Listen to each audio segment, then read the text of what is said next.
Big event. Welcome to Terrifier Con. This is the biggest panel I've ever hosted, and probably for the biggest room, so I'm super, super excited because I love these movies.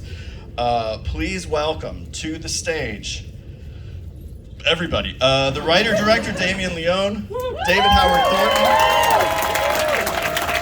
Lauren Libera, Elliot Fulham, Amelie McLean, Leah Boise, and Chicago's own Casey Harnett.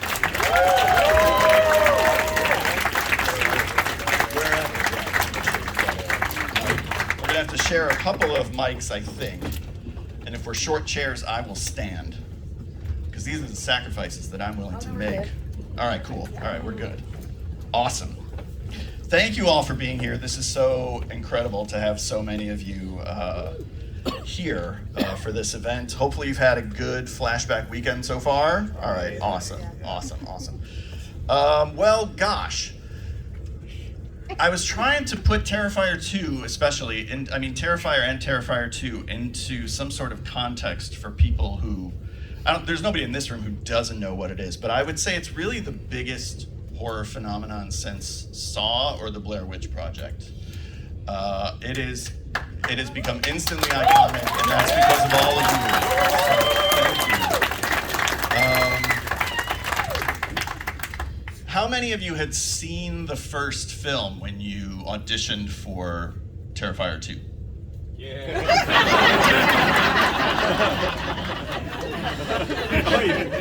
That's good, David. There were no surprises. So when you got the script, for those of you who hadn't seen Terrifier, which I guess is everybody but David and Elliot, what in the world did you think of it? Is this on? Okay. Yes, I didn't actually receive the full script, I don't think, with the first couple auditions. Most actors don't. You'll just get a scene or two. And my first couple scenes were just with my mom. So I was like, oh, okay, yeah, this is a normal movie. A domestic and that's drama. too messed up. And yeah, I didn't actually watch the first Terrifier till the day that I found out I was cast for Terrifier 2. Yeah, it was an interesting experience. Not at all what I was expecting, but luckily I really just love horror, so I was excited and pumped to be a part of it. And I don't even think I understood until I saw Terrifier 2 how fucked up, sorry. Is there children in the audience? I'm really sorry. The film is, but yeah. Amelie, you still haven't seen Terrifier 2, right? I have. Oh, I've seen come the on. first and the second, but I was 11 when I auditioned, so obviously I hadn't seen it. But I didn't really get a script, but I auditioned like improv, so my audition was really funny. I had this big black wig on, and I had this white like face paint, and I had this big lollipop that was like the size of my face, and my audition was me looking into the mirror and doing all these like creepy faces with this lollipop and all this weird stuff, but apparently Damien liked it, so it worked.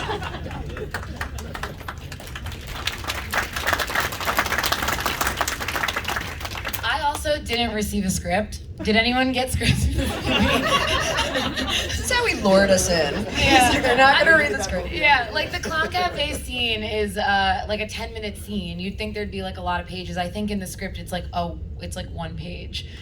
So a lot of that was not like even in the script. But I watched Terrifier 2 after I got cast with a friend of mine who played the reporter in Terrifier 2. It was like the one scene where Sienna was like watching TV. So her and I watched it together, but she does not watch horror films. So like, I would say like 5 minutes in, she started just cleaning her apartment and she's just like, dictate it to me, tell me what's happening. So I watched the whole movie being like, and then this happened, and then that happened. Wow, someone just got cut in half in a crazy way.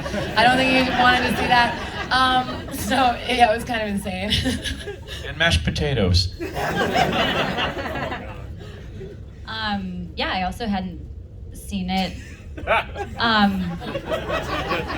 And I auditioned with like the school scene, and then I did a cold read with the trick or treat scene, and then when I booked it, I booked it and I watched the movie, and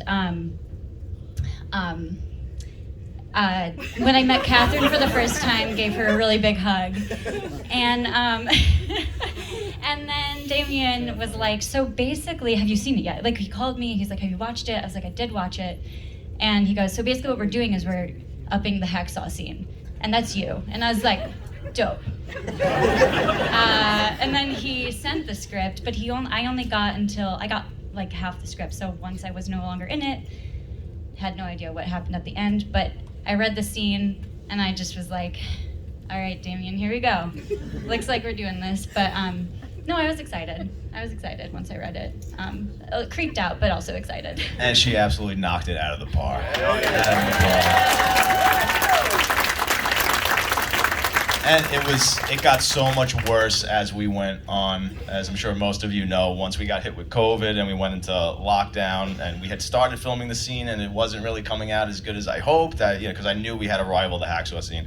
So then we just kind of went back to the drawing board, and I just made a list of all these horrible things we could do to her character. I called her, I was like, I think we're gonna go back and tweak this a little bit and add some of these things. How do you feel about that? And she's just like such a trooper.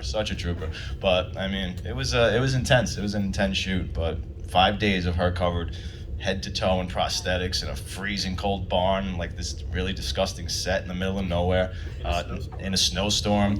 Never complained once. It was like 14-hour days, and that's, thank you so much. You really did such an amazing job. That scene would not exist without you.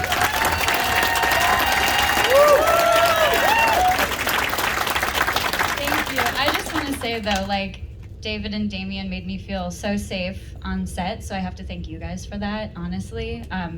Otherwise it would have not been it would have been a different experience, and we all just were able to have a good time, so thank you.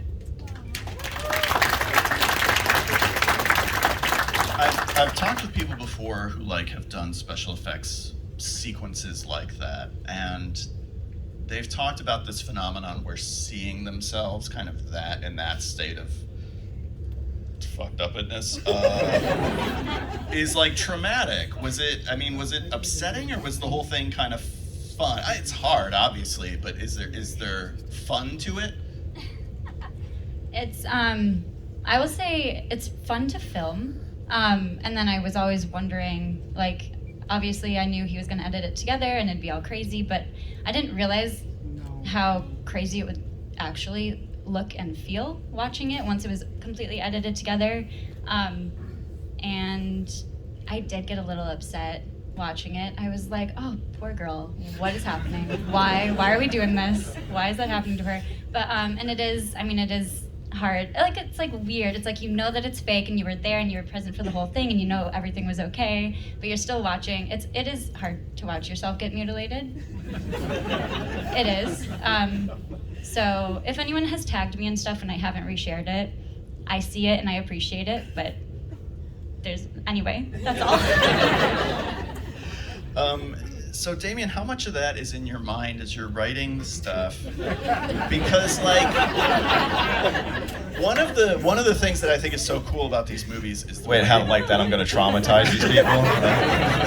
My actors, my way that they constantly subvert what we're used to. And Casey's character in Terrifier 2 is not a character who deserves that fate. So we don't see that coming. She does. She called me a mine. All he wanted was a goddamn piece of candy. Call me the M word. So is that something, as you're writing the scripts or coming up with ideas kind of on the fly, that you are I want to always do what people are not expecting? Yeah, I try and take familiar tropes and then put a twist on it and always have something unexpected happen if I can. And it's also so important that Art, at the end of the day, even though he's a fun character, I kind of because he's having so much fun doing it. He's got this charisma, so you enjoy seeing him no matter what he's doing, no matter how despicable. But it's so important that he's first and foremost sinister and evil at the end of the day. And I always go back to that. And people say, many times they'll come up to me and they'll say, what did Allie do to deserve that? This is extremely cruel. This comes across as too cruel. And I'm like, yeah, that's the whole point. She wasn't supposed to do something to merit, to warrant her death. It's just, he's so evil. And I always go back to him just being this evil character. So that's a big part of it. That was the same thing in part 1 with Tara. The way, he just takes out the main character in the middle of the movie and just, shoots her and makes her suffer and just does all this to her. And it's like, yeah, I just want, and he doesn't joke about it. Typically his thing is to wink at the audience after every kill, and he does something kind of quirky just to bring you back and say like, all right, this is a movie, we're having fun. But with her, I gave him the specific direction. I said, after you kill her, I just want you to stare at her with this really evil look. And it's important that the audience knows at the end of the day, that's really who this character is. What was your, yeah, go for it. If we're gonna clap every time, we may not get to all the questions. And there will be time for an audience Q&A, so please do come up with some questions. I'll let you know when to stand at the microphone. I don't want you standing too long. What was your kind of goal in terms of escalating things for the second film? Obviously, the kill count is higher, the gore is more intense. Obviously, bringing in Sienna is like such a huge thing because now you have someone to really root for. The runtime is longer. I mean, was this like, I'm gonna make fucking Once Upon a Time in the West, like, of slasher movies? The runtime, I never went in saying I'm gonna make this epic. Okay. Right? That I wrote the script, the story I genuinely wanted to tell, and it wasn't until I got to the editing room and I was like, oh my god, this is like 2 hours and 30 minutes. It's like no one's gonna stand for this. But going in, even when we did our Indiegogo campaign, like way before we started shooting, and we made this little video, and I was saying this needs to be our Evil Dead 2, our Dawn of the Dead, those great sequels where they just take everything to the next level. So we did have that mindset going in, but the most important thing was bringing in a worthy adversary for art this time. There's a protagonist that everybody could get behind and empathize with. And you needed to find the right person, and oh my God, Lauren Levera came in and knocked it out of the park. There was never a runner-up for that character. And it was, I say this a lot, the favorite character I ever wrote, because it's a very personal character. I drew from a lot of personal relationships and experiences, and I love this character so much, but I never really worked with somebody who loved a character that I wrote more than I did, and she just really did. And she went off and wrote all these, like a journal about who this character was, and she would call me all the time, what kind of music do you think she listens to? Do you think she'd like this, do that? And it's such a wonderful thing for a director to have, and it just fires you up, and it sparks your creativity. What's that? Boring. Boring? I have no idea what's being said right now. Sorry. Oh, shit. Fuck you, Kane. Kane Hunter. Wow. I guess if you're gonna get heckled, be heckled. Get like back they here, say. Stinky.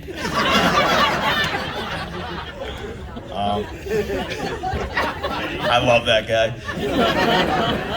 I went to meet him at a con when I was 12 years old, and I'll never forget, he choked me. And he said, and he goes, go home and tell all your friends Jason choked you. And it was the greatest thing that ever happened to me. He's gotten me with fart spray before. I heard about this. Yeah, There's well, like we've had a prank war war, going yeah. on. Yeah, I got him back. I put a little fart machine in his trash can at our last convention together, and it was going off, and he's driving him nuts because he doesn't know where it's coming from. And he's looking over at me, and I was handed off to my my manager's assistant, and she was doing the button while I'm signing, so he sees me signing, and he's like, what the fuck? It was fun. Never imagined I'd be doing something like that with Kane, so this is awesome. All I gotta say to that is, us who know Kane, we applaud you. Give him hell. I gave him smell. Even better. Lauren, what was important for you to bring to the character?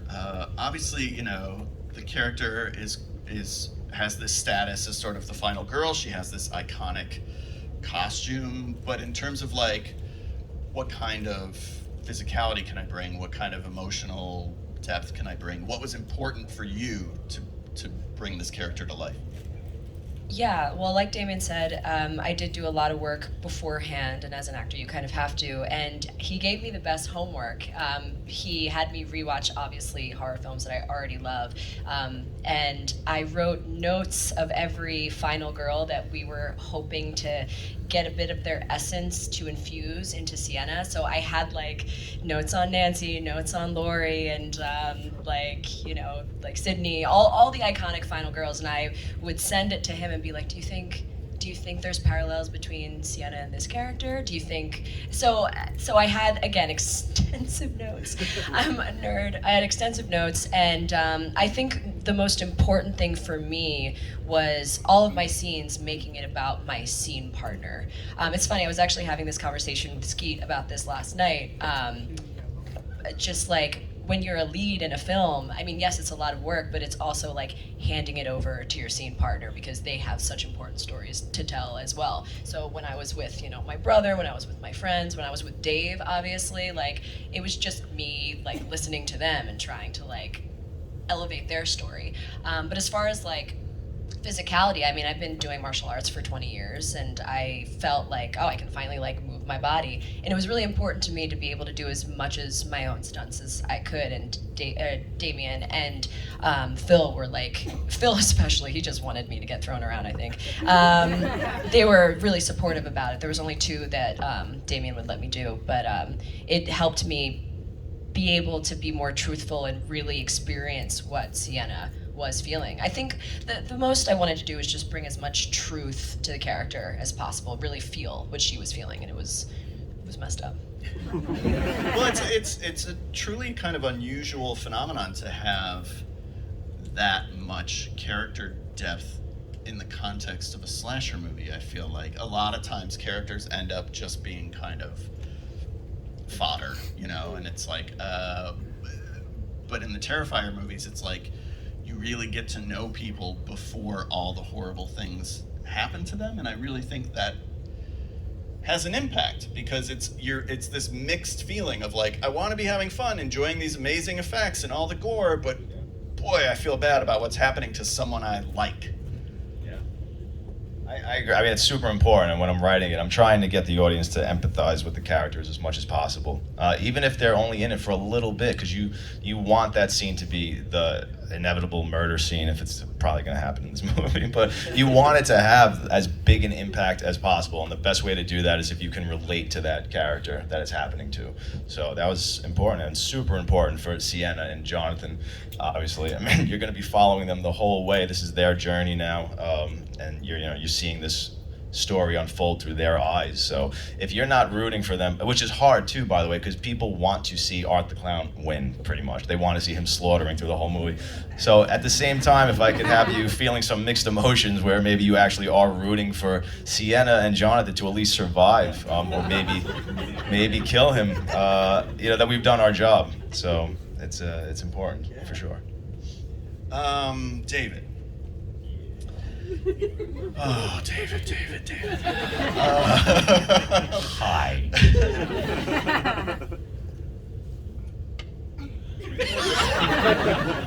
I left you speechless. More than once. It's kind of a rare thing to have a killer in these movies who is unmasked but doesn't speak. Because we have the Jason and the Michael Myers and whoever who just are this blank. Art is not a blank at all. Art has more personality than just about any slasher I can think of, but he never speaks. So what are the tools that you turn to? Do you study silent film acting? Do you, what was kind of your process? Well, first and foremost, I know there's a rumor out there that I was professionally trained as a mime. That is not true. You used the M word. I know, I used the M word. No. But I do have a lifelong appreciation for great physical comedy and silent film actors and stuff like that. I grew up watching the old black and white, Charlie Chaplin, Buster Keaton, Marx Brothers movies. My aunt gifted me a box set of Mr. Bean videos, and I would watch those over and over again. Of course, I grew up watching Pee-wee, rest in peace, Paul, who just passed away this week. He was a big inspiration there as well. Rowan of course, Mr. Bean. Doug Jones, huge inspiration for me. Jim Carrey, and then also I was actually here in Chicago back in 2012 with the national tour of How the Grinch Stole Christmas, the musical, and I was lucky for 5 years to be the understudy to the amazingly talented Stephen Carl, who was our Grinch, but he was also well known for playing Robbie Rotten on the show Lazy Town. And Stefan was actually professionally trained in clowning, and he was able to really take me aside and help fine-tune the skills I had been building in all my years of doing a lot of stage work. I did a lot of children's theater growing up, and that's a lot of physical comedy, so that's where I perfected those skills. And I had always wanted to play a Mr. Beanish type of character. And so when I had seen All Hallows Eve even before I had auditioned for Terrifier, and I saw that character of Art the Clown, I was like, oh my god, that's such a cool character. That's like, he's like an evil version of Mr. Bean. I would love to have a chance to play a character like that. And then the opportunity came up. I'm like, oh my god, I have got to do this. This is because I figured that's a fun way of doing that type of character in a different way that's ever really been done before. And I've had so much fun doing that. And also what I do a lot, since I don't actually have lines or anything like that, there's no dialogue written for me or anything like that. I'm always saying lines in my head while I'm up there doing my thing, and so it helps me with beats and getting timing right and stuff like that, and I just organically just make facial expressions off of what I'm saying in my head and stuff like that. That's part of that's my process. So that I have fun with that, so I can say whatever I want to you, and you have no idea. I'm cussing you out, and you don't know. But it's such a fun character to play, and I love it. It's a fun challenge. I love being challenged like that. I love having those kind of opportunities just to play around and experiment like that. And he is such a great director for that. He's such an actor-friendly director. I think everybody up here can vouch for that. He's one of those directors that he knows what he wants from the scene, but he's also willing to hear other ideas and let you experiment and try your own thing. And it's a very collaborative atmosphere on set. With it's a fun atmosphere, and I think that's why we all have so much fun together. It's just like, yeah, we've become a big huge family doing our thing, and it's great. Is it weird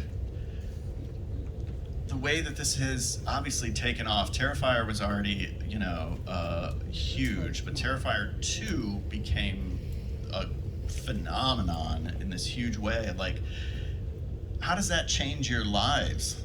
Amelie or Elliot, you guys are in school, I assume, and now all of a sudden you're part of this huge horror movie that most of your friends probably shouldn't see.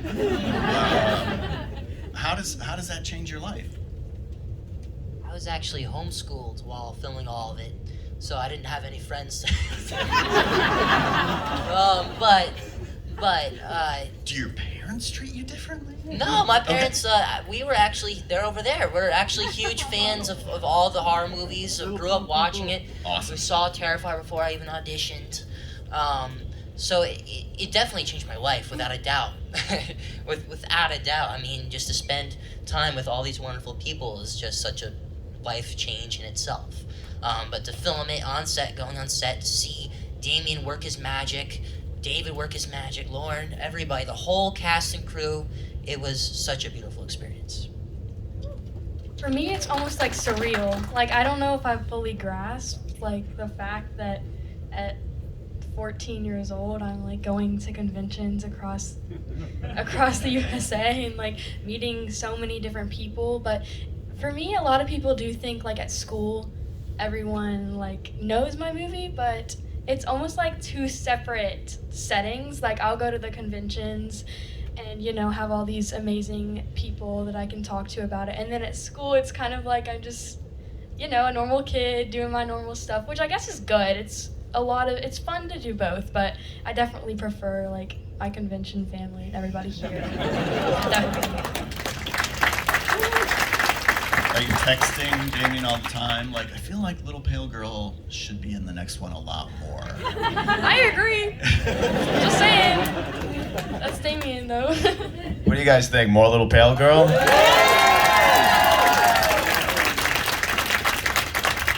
agree. Leah, how about you? Like, obviously getting recognized all the time now. Like, how does that affect? Well, I was the hit of my high school reunion, just saying. I was the runner-up for the superlative of most likely to be famous, and the girl who won, I don't know what she's doing. She's not up here talking to a room full of people.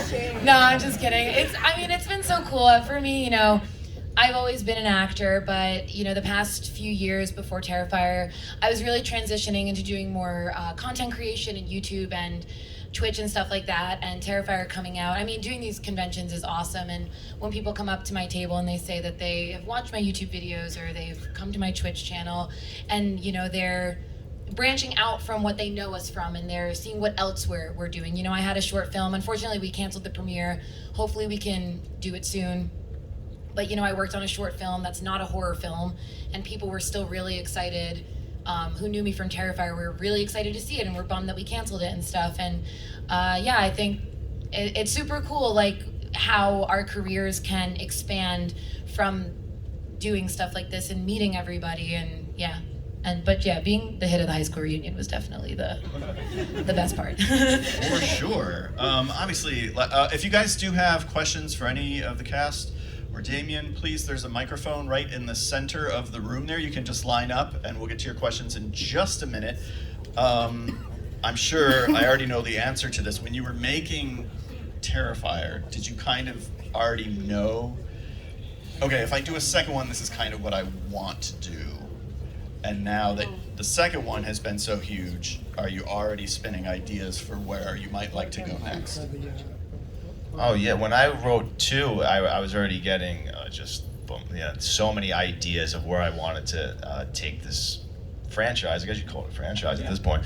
But I knew I wanted to stretch this out. I didn't want to just make one more movie. And that's one of the reasons why I didn't bother to explain. I didn't want to explain everything yet. I mean, there's the part 2 is so sort of enigmatic at this point, right? There's so many questions that people desperately want answers to, and there are answers that they're coming. That, you know, that we're gonna answer a lot of those in the next one. But yeah, that was important, and I knew, like I said, I knew going into it. There's so many ideas. There's so many amazing situations and scenarios I want to put this character into that we haven't done yet that are really exciting. You're gonna see a lot of crazy stuff in part 3, and especially now with Sienna. You know, she's going on her own sort of supernatural trajectory and what's going on with her character, and these, you know, there's a lot to resolve between these two. So there's a lot more coming. I'm really excited for where it's going. So Lauren, you're down for part 3? I would love to be a part of it. Yeah, obviously. Let's go to some questions.